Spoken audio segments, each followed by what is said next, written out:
నమస్తే, welcome to వీడియోస్టల్ news. ముందుగా headlines. SIPB భేటీలో వివిధ పరిశ్రమల ఏర్పాటు ప్రతిపాదనలకు పచ్చజెండా. ఒప్పందం చేసుకున్న సంస్థలు ఉత్పత్తి మొదలు పెడితేనే లక్ష్యం చేరినట్లన్న సీఎం చంద్రబాబు నాయుడు. మంగళగిరిలో నూతనంగా నిర్మించే 100 పడకల హాస్పిటల్. ఈ నెల 13వ తేదీన లోకేష్ భూమి పూజ.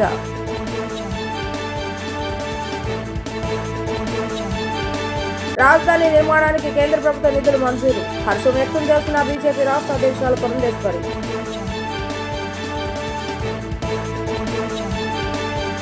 రాష్ట్రానికి పెట్టుబడులు రావడం ఎంత ముఖ్యమో క్షేత్రస్థాయిలో అవి కార్యరూపం దాల్చేలా చేయడం అంతకన్నా ముఖ్యమని సీఎం చంద్రబాబు నాయుడు అధికారులను సూచించారు.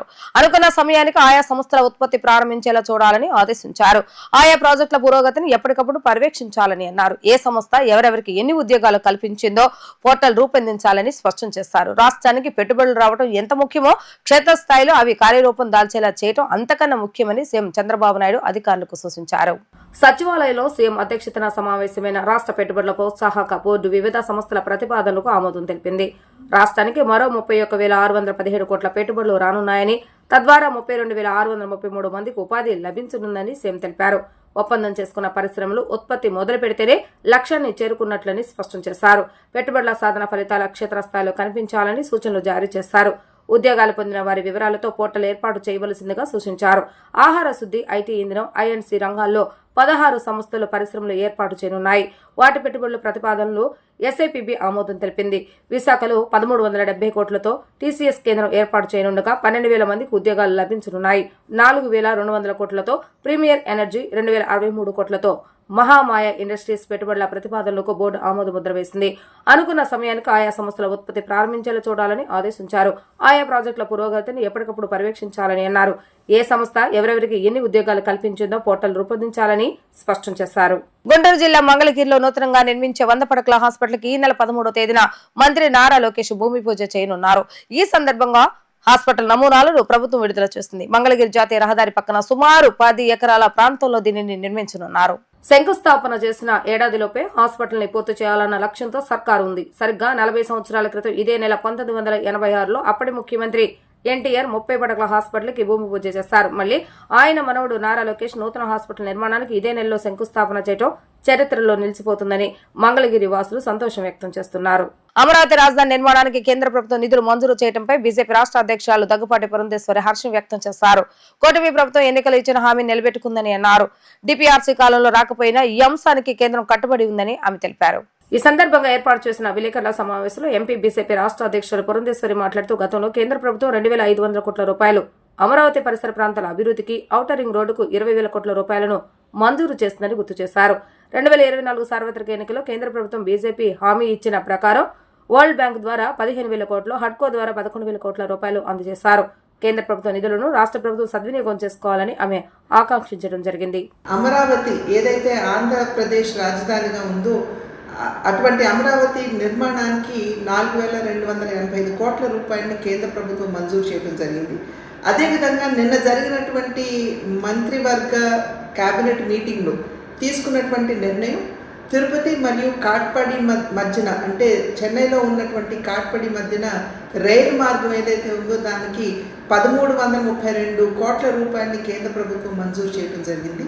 113 కిలోమీటర్ల నిడివి కలిగినటువంటి ఈ రైలు మార్గం ఏదైతే ఉందో తిరుపతి, శ్రీకాళహస్తి, చంద్రగిరి మధ్యన రవాణా సౌకర్యాన్ని మెరుగుపరచడం మాత్రమే కాకుండా వెల్లూరు మరియు తిరుపతిలో ఉన్నటువంటి ఈ జిల్లాల్లో ఉన్నటువంటి వైద్య విద్య ఏదైతే ఉందో దానికి మెరుగైనటువంటి కనెక్టివిటీ అందించడం మాత్రమే కాకుండా రాయలసీమ ప్రాంతంలో ఉన్నటువంటి రైతులకి, అదేవిధంగా రైతాంగానికి వారికి సహకారాన్ని అందిస్తూ ఆ ఉత్పత్తుల్ని మార్కెట్కి త్వరితగతిన చేర్చే విధంగా ఈ యొక్క రైలు మార్గం తోడ్పడుతుంది అని చెప్పి మనం అందరం కూడా ఇక్కడ గుర్తించవలసినటువంటి అంశం. అదేవిధంగా చిత్తూరు, తిరుపతి, నెల్లూరు జిల్లాల మధ్యన జనాభాకి ఈ యొక్క లాభాలకి, ఈ యొక్క జిల్లాలకి మంచి లాభం చేకూర్చే విధంగా ఈ రైలు మార్గం ఉండటం మాత్రమే కాకుండా అక్కడ ఉన్నటువంటి ఏవైతే ఉన్నాయో సిమెంట్ కావచ్చు, ఇతరత్ర పరిశ్రమలకు కూడా ఇది మంచి సహకారాన్ని అందించే విధంగా ఉంటుందనేటువంటి విషయం మనం గుర్తించాలి. 113 కిలోమీటర్ల నిడివి కలిగినటువంటి ఈ రైలు మార్గం 17 స్టేషన్లు, 324 చిన్న బ్రిడ్జ్లు, అదేవిధంగా 15 పెద్ద బ్రిడ్జ్లు మరియు 7 ROBలు, 3 RUBలతో ఈ యొక్క రైలు మార్గ నిర్మాణం జరుగుతున్నటువంటి సందర్భంలో నరేంద్ర మోడీ గారికి, అదేవిధంగా రైల్వే మంత్రిత్వ శాఖ మంత్రి అయినటువంటి అశ్విని వైష్ణవ్ గారికి ఆంధ్ర ప్రజల తరఫున నా యొక్క హృదయపూర్వక ధన్యవాదాలు తెలియజేసుకుంటున్నాను. కూటమి పాలన రాష్ట్రంలో రెడ్ బుక్ రాజ్యాంగంతో దారుణమైన పరిస్థితులు నెలకొన్నాయని, ప్రశ్నించే స్వరం ఉండకూడదనే భయానక వాతావరణం సృష్టిస్తున్నారని వైసీపీ అధినేత జగన్మోహన్ రెడ్డి అన్నారు. అయితే ప్రతిచర్య తప్పక ఉంటుందని హెచ్చరికలు జారీ చేశారు. తాడేపల్లి వైసీపీ కేంద్ర కార్యాలయంలో మాజీ ముఖ్యమంత్రి వైఎస్ జగన్మోహన్ రెడ్డి కర్నూలు జిల్లా ముఖ్య నేతలతో భేటీ అయ్యారు. అనంతరం వైఎస్ జగన్ మాట్లాడుతూ రాష్ట్రంలో ఇవాళ ఎలాంటి పరిస్థితులు ఉన్నాయో చూస్తున్నామని అన్నారు. వైసీపీకి మొదటి బీజం కర్నూలు జిల్లా నల్లకాలువలోనే పడిందని చెప్పారు. రాజకీయాల్లో విలువలు, విశ్వసనీయతే మన పార్టీ సిద్ధాంతం. విలువలకు, విశ్వసనీయతకు అర్థం చెప్పిన పార్టీ వైసీపీ అని అన్నారు. రాజకీయాల్లో గెలుపోటములు సహజమని, ఇవాళకి కూడా వైసీపీకి చెందిన ఏ నాయకుడైనా గర్వంగా కాలర్ ఎగరేసుకునే ప్రజల వద్దకు వెళ్లగలడని అన్నారు. ప్రతి కుటుంబాన్ని చిరునవ్వుతో పలకరించి ఆశీస్సులు తీసుకునే కెపాసిటీ మన నాయకులకు మాత్రమే ఉందని అన్నారు. మనం రాకముందు రాజకీయాలు ఒకలా ఉండేవి, మనం వచ్చిన తర్వాత రాజకీయాలకున్న అర్థాన్ని మార్చామని అన్నారు. ఇచ్చిన మాటకు ఎవరైనా కట్టుబడి ఉండాలని చెప్పామని అన్నారు. వైఎస్ఆర్ కాంగ్రెస్ పార్టీకి మొట్టమొదట బీజం ఎక్కడ పడింది అని అంటే కర్నూలు జిల్లా నల్లకాలువలోనే పడింది. ఆ రోజు కూడా కేవలం ఒక మాట ఇచ్చినాం. ఆ మాట కోసం ఎందాకైనా కూడా పోయిన పరిస్థితుల మధ్య వైఎస్ఆర్ కాంగ్రెస్ పార్టీ ఆవిర్భవించడం, వైఎస్ఆర్ కాంగ్రెస్ పార్టీ ఈరోజు ఒక బలమైన పార్టీగా ఈరోజు రాష్ట్ర చరిత్రలో ఉండడం, దానికి బీజం కర్నూలు నుంచే పడింది. వైఎస్ఆర్ కాంగ్రెస్ పార్టీ ఐడియాలజీ ఏమిటి, సిద్ధాంతం ఏమిటి అని ఎవరైనా ఒక్కసారి కళ్ళు మూసుకొని ఆలోచన చేస్తే కంటికి కనిపించేది రెండు కనిపిస్తాయి. ఒకటి, విలువలతో కూడిన రాజకీయాలు చేయడం. రెండవది, విశ్వసనీయత అన్న పదానికి అర్థం చెప్పిన పార్టీ ఏదైనా రాష్ట్ర చరిత్రలో ఉంది అంటే అది వైఎస్ఆర్ కాంగ్రెస్ పార్టీ అని చెప్పి కూడా గర్వంగా చెప్తాం. నిజంగా ఈ రెండు పదాలే వైఎస్ఆర్ కాంగ్రెస్ పార్టీ నడిపించి, నాలో ఈ గుణాలను చూసి మీరంతా కూడా నాకు తోడుగా ఇన్ని సంవత్సరాల పాటు అడుగు వేశారు. ఈరోజు నేను ఒకటి చెప్తా ఉన్నా, రాజకీయాలలో గెలుస్తాం, ఓడిపోతాం, ఇది వేరే విషయాలు. కానీ ఈ రోజుకి కూడా ఖచ్చితంగా ఒకటైతే చెప్తాను, వైఎస్ఆర్ కాంగ్రెస్ పార్టీకి సంబంధించిన ఏ నాయకుడైనా కూడా, ఏ జెడ్పీటీసీ అయినా, ఏ ఎంపీటీసీ అయినా, ఏ సర్పంచ్ అయినా, ఏ వార్డు మెంబర్ అయినా, ఏ కార్యకర్త అయినా కూడా, జిల్లా స్థాయి నుంచి గ్రామ స్థాయి వరకు ఏ నాయకుడైనా, ఏ కార్యకర్త అయినా కూడా గర్వంగా కాలర్ ఎగరేసుకొని ఏ ఇంటికైనా వెళ్ళి ఆ ఇంట్లో చిక్కటి చిరునవ్వుల మధ్య వాళ్ళ ఆశీస్సులు తీసుకునే కెపాసిటీ, వాళ్ళ ఆశీస్సులు తీసుకునే పరిస్థితి ఏ నాయకుడికైనా ఉంది అని అంటే అది ఒక్క వైఎస్ఆర్ కాంగ్రెస్ పార్టీ నాయకులకు మాత్రమే ఉందని గర్వంగా చెప్పగలం. ఎందుకనంటే మనం రాకమునుపు రాజకీయాలు ఒక మాదిరిగా ఉండి, మనం వచ్చిన తర్వాత రాజకీయాలకు అర్థం ఇది అని చెప్పి తిరగరాసిన చరిత్ర ఏ పార్టీకైనా ఉంది అని అంటే అది ఒక వైఎస్ఆర్ కాంగ్రెస్ పార్టీకి మాత్రమే ఉంది అని కూడా గర్వంగా చెప్పగలుగుతా. అప్పుల వంకతో ఎన్నికల హామీలకు పంగనామాలు పెట్టొద్దంటూ పెంచిన గ్యాస్ ధరలను తగ్గించాలంటూ ప్రగతిశీల మహిళా సంఘం POW ఎన్టీఆర్ జిల్లా కమిటీ ఆధ్వర్యంలో విజయవాడ ధర్నా చౌక్ లో మహిళలు ధర్నా నిర్వహించారు. అప్పుల వంకతో ఎన్నికల సమయంలో ఇచ్చిన సూపర్ 6 హామీలను టీడీపీ ప్రభుత్వం అమలు చేయటం లేదని సంఘం రాష్ట్ర నాయకురాలు పద్మ ఆరోపించారు. తక్షణమే సూపర్ 6 హామీలను అమలు చేయాలని, పెంచిన గ్యాస్ ధరలను తగ్గించాలని ఆమె డిమాండ్ చేశారు. కూటమి ప్రభుత్వం హామీలు ఇచ్చి గత ప్రభుత్వ వైఫల్యాలని ఎత్తి చూపుతూ తాము ప్రభుత్వంలోకి వచ్చిన తర్వాత, అధికారంలోకి వచ్చిన తర్వాత ఇంతకన్నా బేషుగ్గా ప్రజలకి అన్ని సంక్షేమ పథకాలు వర్తింపజేస్తామని చెప్పి ఊరూరు వాడవాడల గల్లీలు తిరిగి సూపర్ 6 పథకాలని అమలు చేస్తామని చెప్పి ఎన్నో వాగ్దానాలు చేశారు. కానీ ఇప్పుడు వాస్తవానికి 2 పథకాలు తప్పించి, అది కూడా దీపం పథకం కూడా అందరికీ వర్తించట్లేదు. తల్లికి వందనం లేదు, ఆడబిడ్డ నిధి నీకు అని చెప్పారు, అది లేదు. రైతులది లేదు, రైతు భరోసా లేదు, ఏ హామీలు కూడా అమలవటం లేదు. అంతేకాకుండా ఇప్పుడు రేషన్లో ఇచ్చేవి కూడా ఒక బియ్యం తప్పించి పంచదార తప్పించి ఏది ఉండట్లేదు. నువ్వు గత ప్రభుత్వ వైఫల్యాలు, అప్పులు చేసింది, వాళ్ళు ఏమీ చెయ్యలేదు అని చెప్పి మీరు చెప్పారు, కానీ మీరు అమలు చేస్తున్నారా? మీరు అంతకన్నా ఎక్కువ లక్షల కోట్ల అప్పులు చేశారు, కానీ ప్రజలకు ఏమి ఇస్తున్నారు? మేము ప్రశ్నిస్తున్నాం. మహిళల రక్షణ బాధ్యత మీద అన్నారు, 30,000 మంది మిస్సింగ్ అయ్యారన్నారు. మరి పవన్ కళ్యాణ్ గారు చెప్పాలి. మరి ఇప్పుడు ఈ గుంటూరు ఎన్టీఆర్ జిల్లాలో ఆంధ్రప్రదేశ్ వదిలేయండి, ఎంతో మంది బాలికలు మిస్సింగ్ గురవుతున్నారు, అత్యాచారాలకు గురవుతున్నారు. ఆ బాధ్యత ఏంటి? అంతేగా సూపర్ 6 పథకాలు అమలు చెయ్యాలి అని చెప్పి ప్రగతిశీల మహిళా సంఘం ఒక ప్రొటెస్ట్ చేస్తుంది. ఇంకా సూపర్ 6 పథకాలు అమలు చెయ్యకపోతే కనుక ఇది ముందుకి పోరాటం ముందుకే సాగుద్దని చెప్పి మేము తెలియజేస్తున్నాం. జిల్లా మున్సిపాలిటీలలో పనిచేస్తున్న కార్మికులను ఆప్కాస్ నుండి తొలగించి ప్రైవేట్ ఏజెన్సీలకు అప్పగించవద్దని, పారిశుద్ధ్య ఇంజనీరింగ్ కార్మికులను పర్మనెంట్ చేయాలని డిమాండ్ చేస్తూ AP municipal workers and employees federation CITU రాష్ట్ర కమిటీ ఆధ్వర్యంలో మున్సిపల్ కార్మికులు ధర్నా చౌక్ లో ధర్నా నిర్వహించారు. ఈ సందర్భంగా ఫెడరేషన్ రాష్ట్ర ప్రధాన కార్యదర్శి కె ఉమామహేశ్వర మాట్లాడుతూ కార్మికుల సమస్యలు పరిష్కరించాలని రాష్ట్ర మున్సిపల్ శాఖ మంత్రి నారాయణకు సంతకాల సమర్పణ కార్యక్రమాన్ని చేపట్టామన్నారు. అన్ని జిల్లాలోని కార్మికుల చేత సంతకాలతో కూడిన వినతి పత్రాలను మున్సిపల్ శాఖ మంత్రికి అందజేయనున్నట్లుగా తెలిపారు. కార్మికుల సమస్యలు పరిష్కరించకపోతే ఆందోళన తీవ్రతరం చేస్తామని, అవసరమైతే నిరవధిక సమ్మె చేపడతామని హెచ్చరించారు. రాష్ట్రంలో తెలుగుదేశం కూటమి ప్రభుత్వం ఈరోజు 1,00,000 మంది ఆప్కాస్ ఉద్యోగుల జీవితాలతో చెలగాటమాడుతూ ఉంది. ఆప్కాస్ ద్వారా ప్రతి నెల జీతాలు వస్తూ ఉన్నాయి. పిఎఫ్, ఈఎస్ఐ డబ్బులు కానీ జీతాల్లో కానీ ఏ రకమైన కోతలు లేవు. దళారీల బెడదలేదు. కాకపోతే ఉద్యోగాలు పర్మనెంట్ కాలేదు. రిటైర్మెంట్ చేసిన వాళ్ళ బిడ్డలకు ఉద్యోగాలు ఇవ్వలేదు, రిటైర్మెంట్ బెనిఫిట్స్ ఇవ్వలేదు. సంక్షేమ పథకాలు ఎత్తేసింది గత ప్రభుత్వం. వాటన్నిటిని అమలు చేయమని ఆ రోజు నుంచి మేము పోరాడుతున్నాం. కానీ ఈరోజు తెలుగుదేశం ప్రభుత్వం ఆప్కాస్ కంటే మెరుగైందో లేకపోతే ఉద్యోగాలు పర్మనెంట్ చేస్తుందని చెప్పి మేము ఎదురు చూస్తున్నాం. కానీ ఈరోజు ప్రైవేట్ ఏజెన్సీలకు అప్పచెబుతానంటుంది. ప్రైవేట్ ఏజెన్సీలకు అప్పచెప్పడం అంటే దళారీలను తీసుకొచ్చి మా నెత్తి మీద కూర్చోబెట్టడమే. మా జీతభత్యాల గ్యారంటీ లేకుండా, ఉద్యోగ భద్రత లేకుండా మమ్మల్ని వీధులు పాలు చేయటమే. ఇటువంటి విధానాల మీద ఈరోజు రాష్ట్ర ప్రభుత్వం ఒక మంత్రివర్గ ఉపసంఘాన్ని ఏర్పాటు చేసింది. మేము ఈ ఉపసంఘాన్ని ప్రభుత్వాన్ని డిమాండ్ చేస్తున్నాం. మా ఉద్యోగాలు పర్మనెంట్ చేయండి, లేని పక్షంలో రాబోయే రోజుల్లో పరిణామాలు తీవ్రంగా ఉంటాయని చెప్పేసి ఈ రాష్ట్ర ప్రభుత్వాన్ని హెచ్చరిస్తూ ఉన్నాం. అట్లాగే గత 17 రోజుల సమ్మెకాలపు డిమాండ్లు, రిటైర్మెంట్ బెనిఫిట్ కానీ, ఎక్స్గ్రేషియా 5 లక్షల నుంచి 7 లక్షలకి, దాన సంస్కారాలకి 15,000 నుంచి 20,000 పెంపు, సంక్షేమ పథకాలు, ఇంజనీరింగ్ కార్మికుల జీతాల పెంపు, ఈ సమస్యలన్నీ పరిష్కరించి జీవోలు ఇస్తుందని ఎదురు చూసాం. కానీ ఆ ఫైళ్ళన్నీ మూల పడేశారు. వాటేటిని కదిలించట్లా. కానీ ఈరోజు 62 ఏళ్ళకి పెంచమంటే పెంచకుండా 60 ఏళ్లకే రిటైర్మెంట్ బెనిఫిట్ లేకుండా ఇంటికి పంపుతున్నారు. ఈ 10 రోజుల్లో 4,000 మందిని ఇంటికి పంపారు. వాళ్ళ బిడ్డలకు ఉద్యోగాలు లేవు. పార్కుల్లో పనిచేసే వాళ్ళకి జీతాలు పెంచట్లేదు. ఎన్ఎంఆర్లకి, అట్లాగే కోవిడ్ కార్మికులు, బదిలీ కార్మికులు ఈరోజు 4,000 నుంచి 12,000 రూపాయలతో జీతాలతో పనిచేస్తున్నారు. వాళ్ళు ఏ రకంగా బతుకుతారో ఈ ప్రభుత్వం చెప్పాలి.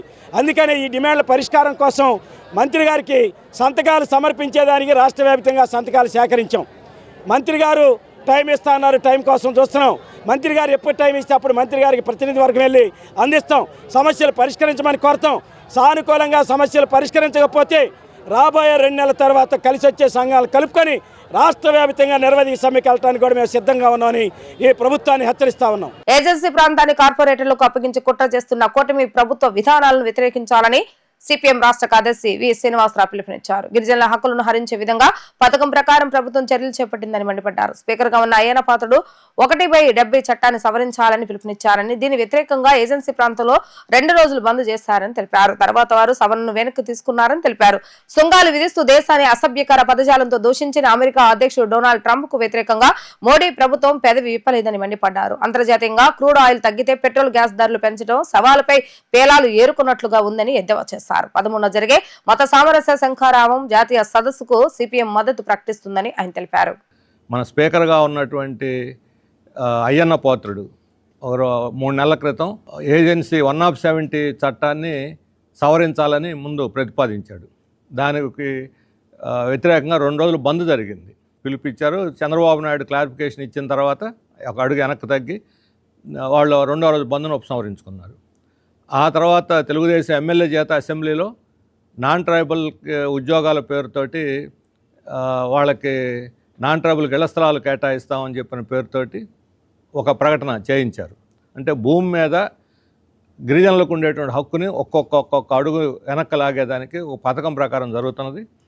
మొన్న 3 రోజుల క్రితం పవన్ కళ్యాణ్ గారు, మన డిప్యూటీ సీఎం పవన్ కళ్యాణ్ గారు అరకు ప్రాంతంలో పర్యటించి అక్కడ కూడా అభివృద్ధి కార్యక్రమాలకి, రోడ్లకి, వాటికి వీటికి శంకుస్థాపనలు, ప్రారంభోత్సవాలు చేస్తూనే టూరిజం అభివృద్ధి పేరుతోటి పెద్ద ఎత్తున కంపెనీలని ఆహ్వానించడానికి సిద్ధపడుతున్నది. అక్కడ అప్పటికే పవన్ కళ్యాణ్ గారికి మా పార్టీ తరఫున, అదేవిధంగా ఆదివాసీ సంఘాలు, గిరిజన సంఘాలు మెమరాండాలు కూడా ఇచ్చినాయి. 170ని అది ఒక ప్రత్యేకమైన చట్టం మన ఏజెన్సీ ప్రాంతంలో రాజ్యాంగంలోని 5వ షెడ్యూల్ ప్రకారం 170 చట్టాన్ని మన రాష్ట్ర ప్రభుత్వం, ఉమ్మడి రాష్ట్రంలోనే మనం ఆమోదించుకున్నాం. ఆ తర్వాత పెసా చట్టం అంటే గ్రామ సభలు ఏర్పాటు చేసి, ఈ మధ్యన ఎన్నికలు కూడా జరిగాయి, గ్రామ సభలు ఏర్పాటు చేశారు. ఈ గ్రామ సభలో అనుమతి లేకుండా అక్కడ ఏమీ భూమి ఒక్క సెంటు కూడా ఎవరికి ఇతరులకి కేటాయించడానికి లేదు. మన భారతదేశపు ఆత్మగౌరవాన్ని, భారతీయ ఆత్మగౌరవాన్ని అమెరికాకి మోడీ తాకట్టు పెట్టాడు. పేరుకేమో రోజు దేశభక్తి గురించి, భరతమాత గురించి మాట్లాడతారు. భరతమాత ఆత్మని తీసుకుపోయి అమెరికాకి తాకట్టు పెట్టారు. ప్రపంచం ఇప్పుడు నిన్న ట్రంప్ మాట్లాడినటువంటి మాటలు వింటే ఎవరికైనా సరే ఆగ్రహవేశాలు వస్తాయి. బూతులు తమ దేశంతో సాగిలపడి ప్లీజ్ ప్లీజ్ ప్లీజ్ సార్ అని చెప్పి మా కాళ్ళ దగ్గరకు వచ్చి చెబుతున్నారని బూతులు, మనం ఇక్కడ మాట్లాడుకోవటానికి వీలు లేనటువంటి బూతులు ఉపయోగిస్తే ఒక దేశాల గురించి, ఇండియాతో సహా వాళ్ళతో ఒప్పందం బేరసారాలు ఆడే దేశాలన్నిటితోటి బూతులు తిడితే కనీసం ఆత్మగౌరవ గల దేశం స్పందించదా? ఇది భరతమాతని తాకట్టు పెట్టడం కాదని అడుగుతున్నాను. మోడీ బూతులు తిడితే వీళ్ళు సహించుకోరు, మేము నెగోషియేట్ చేస్తున్నాం, చర్చలు చేస్తున్నాం, మనకే ఎక్కువ లాభం జయశంకర్ సిగ్గు లేకుండా ప్రకటిస్తున్నాడు. ఏమి 90 రోజులు రిలీఫ్ ఇస్తే అది మనకి రిలీఫా? అది ఉపశమనమా? ఈరోజు ఆక్వా కానీ, వ్యవసాయ రంగం కానీ, టెక్స్టైల్స్ కానీ, ఇప్పుడు ఫార్మా మీద కూడా వేస్తూ ఉంటున్నారు. ఇప్పటిదాకా ఫార్మా లేదు అనుకుంటున్నాం, ఫార్మా మీద కూడా వేస్తున్నారు. మరి ఈ టారిఫ్లను ఎదుర్కోవడానికి ప్రభుత్వం ఎందుకని సిద్ధపడటం లేదు? ప్రపంచ మార్కెట్లో పెట్రోల్, డీజిల్, ముడి పెట్రోలియం బ్యారెల్కి $60 లోపుగా పడిపోయింది. $75 నుంచి $60 లోపు పడిపోయింది. కానీ పెట్రోల్, డీజిల్ ధర తగ్గించరట. ₹2 అదనంగా ఎక్సైజ్ డ్యూటీ పెంచుతారట. ఈ ఎక్సైజ్ పెంచిన డ్యూటీ కూడా రాష్ట్రాలకు రాదు, సెస్ పేరుతో కేంద్రానికే పోతుంది. అంటే ఏమనాలి దీన్ని?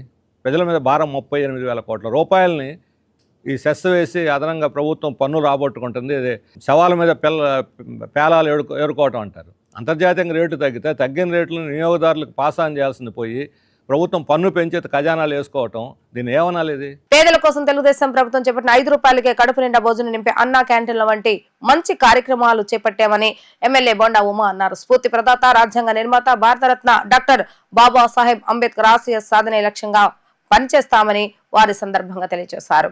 విజయవాడ సెంట్రల్ నియోజకవర్గంలోని 63వ డివిజన్ రాజీవ్ నగర్ లో central SSL general secretary Bejjam Jaipal ఆధ్వర్యంలో రాజ్యాంగ నిర్మాత, భారతరత్న బాబా సాహెబ్ డాక్టర్ బిఆర్ అంబేద్కర్ విగ్రహ ఆవిష్కరణ కార్యక్రమం ఘనంగా నిర్వహించారు. ఈ కార్యక్రమానికి ముఖ్య అతిథిగా ప్రభుత్వ విప్ సెంట్రల్ నియోజకవర్గ శాసనసభ్యులు బోండా ఉమామేశ్వరరావు హాజరై విగ్రహ ఆవిష్కరణ చేశారు. అంబేద్కర్ విగ్రహానికి పూలమాల వేసి నివాళులర్పించారు. అనంతరం అన్నదాన కార్యక్రమాన్ని ప్రారంభించారు. ఈ సందర్భంగా బోండా ఉమా మాట్లాడుతూ తెలుగుదేశం ప్రభుత్వం డాక్టర్ బిఆర్ అంబేద్కర్ కళలను ముందుకు తీసుకుని వెళుతూ రాష్ట్రంలోని ప్రజలందరికీ సంక్షేమం అందే విధంగా చర్యలు చేపడుతుందని అన్నారు. దేశంలోనే తొలిసారిగా ఎస్సీ వర్గీకరణపై ముందడుగు వేసిన పార్టీ తెలుగుదేశం పార్టీ అని చెప్పారు. పేదల కోసం తెలుగుదేశం ప్రభుత్వం చేపట్టిన ₹5కే కడుపు నిండా భోజనం నింపే అన్నా క్యాంటీన్ వంటి మంచి కార్యక్రమాలు చేపట్టామన్నారు. స్ఫూర్తి ప్రదాత, రాజ్యాంగ నిర్మాత, భారతరత్న డాక్టర్ బిఆర్ అంబేద్కర్ ఆశయ సాధనే లక్ష్యంగా ప్రభుత్వం పనిచేస్తుందని అన్నారు. నగరపాలక సంస్థ టీడీపీ ఫ్లోర్ లీడర్ నిల్బండ్ల బాలస్వామి మాట్లాడుతూ దేశానికి అంబేద్కర్ అందించిన సేవలు చిరస్మరణీయమని అన్నారు. అటువంటి మహనీయుల నిలువెత్తు విగ్రహాన్ని రాజనగర్ లో ఏర్పాటు చేసిన బెజ్జం జైపాల్ మిత్ర బృందాన్ని అభినందించారు. బాబాసాహెబ్ బిఆర్ అంబేద్కర్ గారి 134వ జయంతి సందర్భంగా ఆ మహానుభావుడు అంబేద్కర్ గారి విగ్రహాన్ని ఆవిష్కరించుకోవడం జరిగింది. చాలా సంతోషం. దానికి స్థానిక కార్పొరేటర్ మా సోదరి తిరుపతమ్మ కానీ, డివిజన్ నాయకులు కానీ అందరూ కూడా సహకరించినటువంటి అందరూ కూడా హృదయపూర్వక అభినందనలు తెలియజేస్తా ఉన్నాను. ఈరోజు బాబాసాహెబ్ బిఆర్ అంబేద్కర్ గారి ఆశయాల్ని, అంబేద్కరిజాన్ని వాడవాడలా తెలియజేయాల్సినటువంటి బాధ్యత, భావితరాలకు తెలియజేయాల్సిన బాధ్యత మనందరి మీద కూడా ఉంది. ఏ బడుగు బలహీన ఎస్సీ మైనార్టీ వర్గాల, దళిత వర్గాల కోసం ఆ మహానుభావుడు అహర్నిశలు పనిచేశాడో, ఈ భారతదేశంలో సమానత్వం కానీ, ఈ భారతదేశంలో బడుగు బలహీన వర్గాల అభ్యున్నతి కోసం కానీ 140 కోట్ల భారత ప్రజల కోసం ఆ మహానుభావుడు రచించినటువంటి రాజ్యాంగం ఇవాళ ప్రపంచంలోనే అతిపెద్ద ప్రజాస్వామ్య వ్యవస్థగా భారతదేశం ముందుకెళ్తుందంటే ఆ మహానుభావుడు బిఆర్ అంబేద్కర్ గారు చేసినటువంటి కృషి. ఇవాళ తెలుగుదేశం ప్రభుత్వం, తెలుగుదేశం పార్టీ అంబేద్కరిజాన్ని ఆచరిస్తూ అంబేద్కర్ ఆశయాలకు అనుగుణంగా పేదరికం లేని సమాజం చూస్తమే లక్ష్యంగా ఈ ప్రభుత్వం అహర్నిశలు చంద్రబాబు నాయుడు నాయకత్వంలో ముందుకెళ్తా ఉందని ఈ సందర్భంగా గుర్తు చేస్తూ ఉన్నా. ఖచ్చితంగా ఆ మహానుభావుడు అంబేద్కర్ గారు కానీ, అలాగే బాబు జగజ్జీవన్ రావు కానీ ఏ పేద వర్గాల కోసం, ఎస్సీ వర్గాల కోసం, దళిత వర్గాల కోసం కలలు కన్నారో ఆ కలలు నెరవేర్చే విధంగా ముందుకెళ్తాం. ప్రజాస్వామ్యంలో మరి పేదరికం లేని సమాజం చూస్తమే లక్ష్యంగా ముఖ్యంగా ఎస్సీ, మైనార్టీ, బీసీ వర్గాల కోసం అహర్నిశలు వాళ్ళ అభ్యున్నతి కోసం పనిచేస్తామని తెలియజేసుకుంటూ ఆ మహానుభావుడి విగ్రహాలు ప్రతి చోట్ల పెట్టాలి. జిల్లా పరిషత్ ఉపాధ్యాయులతో సమాన అవకాశాలు కల్పించాలని ప్రోగ్రెసివ్ మున్సిపల్ టీచర్స్ ఫెడరేషన్ రాష్ట్ర అధ్యక్షులు సోమ రౌతు శ్రీనివాసరావు డిమాండ్ చేశారు. 2022 సంవత్సరంలో మున్సిపల్ టీచర్స్ పరిపాలన, పర్యావరణ బాధ్యతలు స్కూల్ ఎడ్యుకేషన్ కు అప్పగిస్తూ జీవో నెంబర్ 84ను విడుదల చేస్తారని తెలిపారు. గాంధీనగర్ ప్రెస్ క్లబ్ లో ఏర్పాటు చేసిన విలేకరుల సమావేశంలో ప్రోగ్రెసివ్ మున్సిపల్ టీచర్స్ ఫెడరేషన్ రాష్ట్ర అధ్యక్షులు సోమ రౌతు శ్రీనివాసరావు మాట్లాడుతూ 2022 సంవత్సరంలో మున్సిపల్ టీచర్స్ పరిపాలన, పర్యావరణ బాధ్యతలు స్కూల్ ఎడ్యుకేషన్ కు అప్పగిస్తూ జీవో నెంబర్ 84 విడుదల చేస్తారని తెలిపారు. నాటి నుంచి మున్సిపల్ ప్రధానోపాధ్యాయులకు డీడీఓ అధికారాలు, అరకొర పదోన్నతులు తప్ప స్కూల్ ఎడ్యుకేషన్ తమకు ఏ మేలు చేయలేదన్నారు. 6 పాయింట్ ఫార్ములా ప్రకారం మల్టిపుల్ కౌన్సిల్ రద్దు అయినా ఇంకా కొనసాగిస్తున్నారని ఆరోపించారు. పరబృతువు తక్షణమే స్పందించి municipal education unified services rules విడుదల చేసి బదిలీల చట్టం రూపొందించాలని, ప్రాథమిక పాఠశాలను ఉన్నత పాఠశాలలుగా అప్గ్రేడ్ చేయాలని, భాషా పండితుల సమస్యలు పరిష్కరించాలని, అంతర్జిల్లా బదిలీలు చేపట్టాలని, పదోన్నతుల్లో 70.3% పాటించాలని, జీపీఎస్ ఖాతాలు ఏర్పాటు చేయాలని, మోడల్ స్కూల్ ప్రారంభం తదితర సమస్యలను పరిష్కరించాలని కోరారు. సమావేశంలో సమైక్య ప్రధాన కార్యదర్శి పోలిమెట్ల సుమంత్, రాష్ట్ర కార్యవర్గ సభ్యులు పరకండ్ల శ్రీనివాసరావు, కొండూరు శ్రీనివాసరావు, తెనాలిపట్నం కార్యదర్శి ఎం సుబ్బారెడ్డి తదితరులు పాల్గొన్నారు. 2-3 సంవత్సరాల క్రితం ప్రభుత్వం మున్సిపల్ అడ్మినిస్ట్రేషన్లో ఉన్న ఉపాధ్యాయుల్ని స్కూల్ ఎడ్యుకేషన్లోకి బదిలీ చేస్తూ పరిపాలనా బాధ్యతలు, పర్యవేక్షణ బాధ్యతలు అప్పగిస్తూ జీవో నెంబర్ 84 తీసుకొని వచ్చింది. ఈ జీవో నెంబర్ 84లో స్పష్టంగా ప్రభుత్వ ఉపాధ్యాయుల, జిల్లా పరిషత్ ఉపాధ్యాయుల అమాల్గమేషన్ ప్రక్రియ లిటిగేషన్లో ఉన్న దృష్ట్యా కోర్టులో మున్సిపల్ ఉపాధ్యాయ సర్వీసుని ప్రత్యేకంగా చూడండి అన్నారు. కానీ వర్క్ అడ్జస్ట్మెంట్ పేరుతో మున్సిపల్ ఉపాధ్యాయులని జిల్లా పరిషత్కు, జిల్లా పరిషత్ ఉపాధ్యాయుల్ని మున్సిపాలిటీకి వర్క్ అడ్జస్ట్మెంట్ చేసేస్తున్నారు. అదే మున్సిపాలిటీలో మున్సిపల్ ఉపాధ్యాయుడికి అవకాశం ఉన్నా సరే కొన్ని చోట్ల, శ్రీకాళహస్తి చోట్ల మున్సిపల్ ఉపాధ్యాయుల్ని జిల్లా పరిషత్కి, జిల్లా పరిషత్ ఉపాధ్యాయులు మున్సిపాలిటీకి వేశారు. ఇది దారుణమని చెప్పేసి మాట్లాడిన పెదప మళ్ళీ కొన్ని సవరణలు జరిగాయి. ఇప్పుడు 3 సంవత్సరాలు అయింది. మున్సిపల్ అడ్మినిస్ట్రేషన్లో మున్సిపల్ ఉపాధ్యాయులకి సరిగా జరగడం లేదు, వాళ్ళకి అభివృద్ధి లేదు అని స్కూల్ ఎడ్యుకేషన్ తీసుకొచ్చారు. స్కూల్ ఎడ్యుకేషన్లోకి వచ్చిన తర్వాత మున్సిపల్ హెడ్ మాస్టర్లకు డీడీఓ అధికారాలు ఇవ్వడం తప్పితే మొన్న ఈ మధ్యన నవంబరు, జనవరిలో ప్రమోషన్లు ఇచ్చారు. అవి కూడా 70:30 ప్రమోషన్స్ ఇవ్వలేదు. అదేంటంటే గతం ప్రమోషన్లో మీరు 70% దాటిపోయి ఇచ్చేసారంటారు. అయిపోయినాయి కదా, ఇవాళ ఉన్న వేకెన్సీస్లో 70:30 ఇవ్వాలి కదా అంటే ఎవరు? ఒక జిల్లాలో అయితే పిఎస్హెచ్ఎంస్ పక్కన పెట్టేసేసారు. పక్కన పెట్టేసి యూనియన్ నాయకులు వెళ్ళి మా వాడికి చిలకూరుపేటలో ప్రమోషన్ ఇవ్వండి అనగానే అతనికి ఇచ్చారు. అంటే ప్రమోషన్స్ కూడా ఒక షెడ్యూల్ ఇచ్చి ప్రమోషన్ ఇచ్చేటప్పుడు అందరికీ PSHMs, maths, school assistants, English assistants, PS assistants ఇవ్వాలి కదా వరుసనే.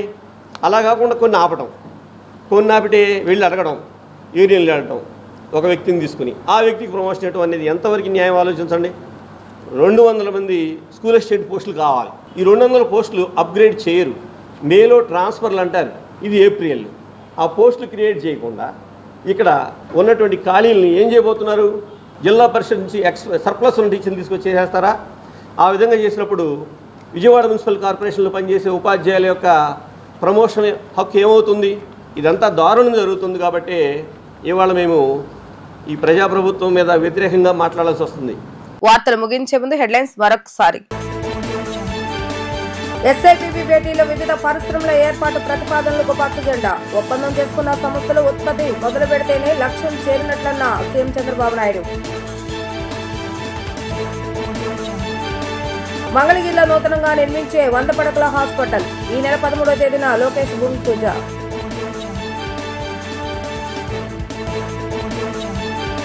రాజధాని నిర్మాణానికి కేంద్ర ప్రభుత్వ నిధులు మంజూరు. హర్షం వ్యక్తం చేస్తున్న బీజేపీ రాష్ట్ర అధ్యక్షురాలు పురంధేశ్వరి.